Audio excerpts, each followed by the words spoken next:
اهلا بيكم في فيديو جديد ووصفة جديدة مع نانا فضل.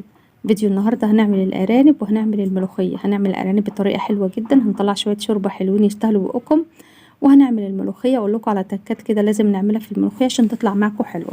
اول حاجة معايا الارانب بتاعتي غسلها غسلة كويسة ومتخلصة من ريحة الزفارة، وعاملة لها محلول النقع عبارة عن مية وملح وخل وليمون، وغسلتها كويس. بعد كده بجيب حلة على نار، بنزل بمعلقتين سمنة فلاحي. استنى بقى لحد ما السمنة بتاعتنا تسخن معانا. مجرد ما تسخن معانا هنزل بالارانب بتاعتنا، هتصدم على الوشين. ترصي بقى الارانب كلها كده في الحله.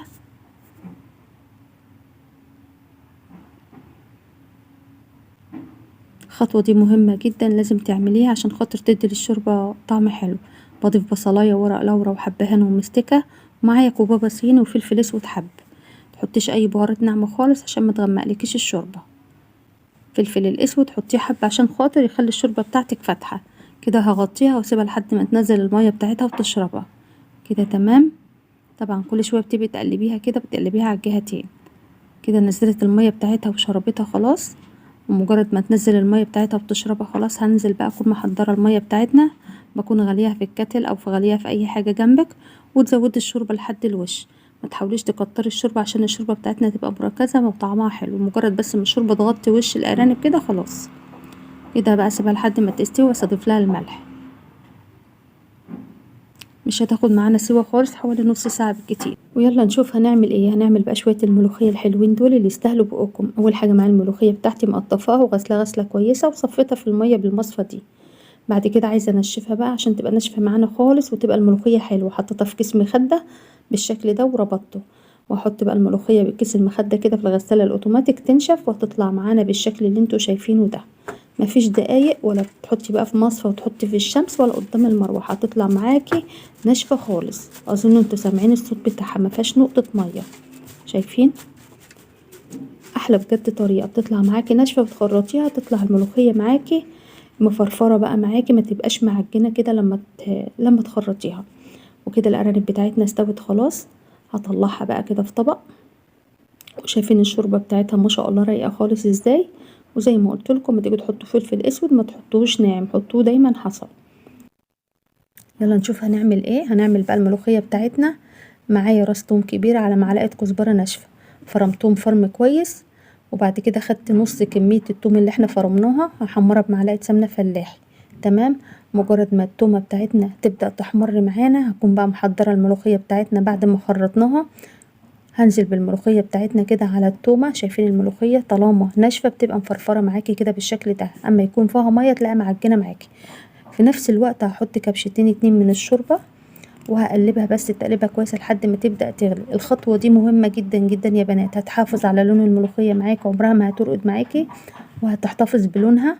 هتخليها بقى خضرة معاكي كده على طول، عمرها ما هتسود ولا هتغمقي معاكي خالص. كده تمام. بس مجرد ما تبدأ تغلي بس معانا هنزود بقى بقية الشوربة بتاعتنا. طبعا انت بقى اللي بتتحكمي في الملوخية. حطي بقى الشوربة وحسب القوام اللي انت عايزاه بتتحكمي فيها. شايفين؟ بحط الشوربه وبشوف بقى محتاجه شوربه بحط لها، مش محتاجه خلاص.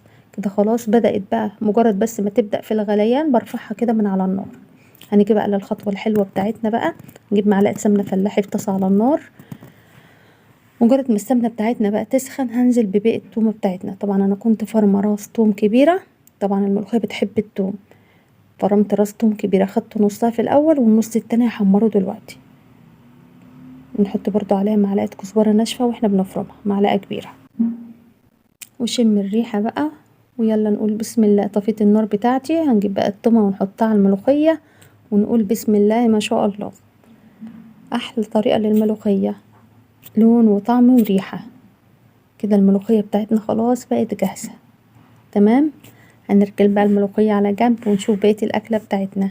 والأكلة دي ما ينفعش معاها إلا البتنجان المخلل.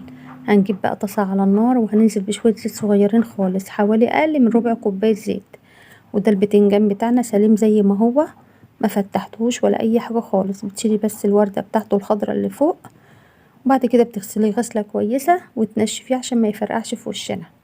تمام. بنرصه بقى في الصينيه بالشكل ده، وزي ما قلت لكم شويه زيت صغيرين خالص. كده بعد ما رصيناه خلاص بيبقى النار عالية في الاول خالص، بعد كده بهديه خالص على شمعة كده، وبعد كده بغطيه واسيبه يستوي مع نفسه. هنعمل بقى الدقة بتاعتنا. معايا 4-5 قرون من الفلفل الاحمر، على راس توم، على عصير ليمونة كده تمام. وهنزل كمان بالبهارات بتاعتنا. معايا نص معلقة من الشطة، على معلقة صغيرة من الكمون، على معلقة صغيرة من الكزبرة الناشفة، ومعايا الملح بتاعنا تمام. بضيف بقى البهارات بتاعتنا، وطبعا ما ننساش الخل. الخل عامل اساسي في الوصفة دي. هنزل حوالي بربع كوباية من الخل، وهنزل بقرنين 2 فلفل اخضر، وهفرم بقى الخلطة بتاعتنا ديت كويس، تبقى ناعمة معانا خالص، هتبقى بالشكل الجميل ده. الخلطة دي حلوة قوي، بتنفع لحاجات كتير قوي.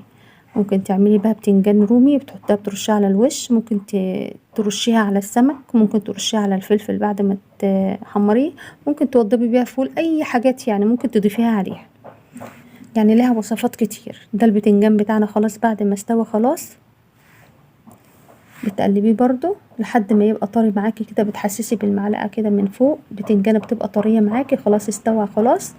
بشيله بقى في طبق. حلوة قوي برضو طريقة البتنجان دي، هتجربوها تعجبكم.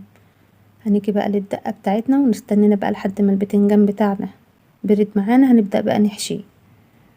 بتفتحيه بقى بالسكينة كده وتبدأي تحشيه. طبعا احنا بنقليه من غير ما نفتحه، من غير ما نعمل اي حاجة فيه خالص، بدوبك بس بنشيل الوردة الخضراء بتاعته ديت، وبنحمره بقى في الزيت على نار هادية خالص، يطلع مستوي معاكي وزي الزبدة. طعمه بيفرق كتير قوي. وبرضو لو حابة ما تقليش البتنجان في زيت خالص، ممكن تسلقيه برضو، مجرد برضو ما يستوي معاكي هي نفس الدقة دي بالظبط تمام.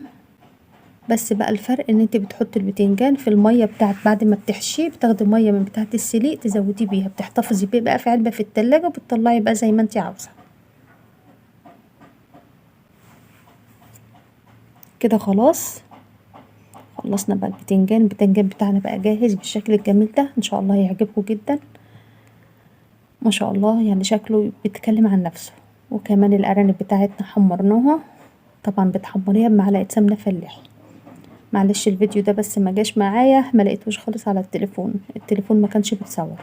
ونيجي بقى لشوية الملوخية القمر دول. شايفين الملوخية بتتكلم عن نفسها، لون وطعم وريحة. عايزة بقى اغرفها كده اوريكم بقى العرق بتاعها، بسم الله ما شاء الله بتمط ازاي. بجد شوية ملوخية يستاهلوا بقكم. يلا بقى جربوها وقولوا رأيكم في التعليقات تحت. ويا ريت بقى لو عجبكم الفيديو ووصلتوا لحد هنا ما تبخلوش عليا باللايك الجميل بتاعكم. ولو اول مرة تشوفوا القناة يا ريت تشتركوا فيها وتفعلوا الجرس عشان يوصلكم كل جديد. اشكركم على المشاهدة، والسلام عليكم ورحمة الله وبركاته. بحبكم في الله.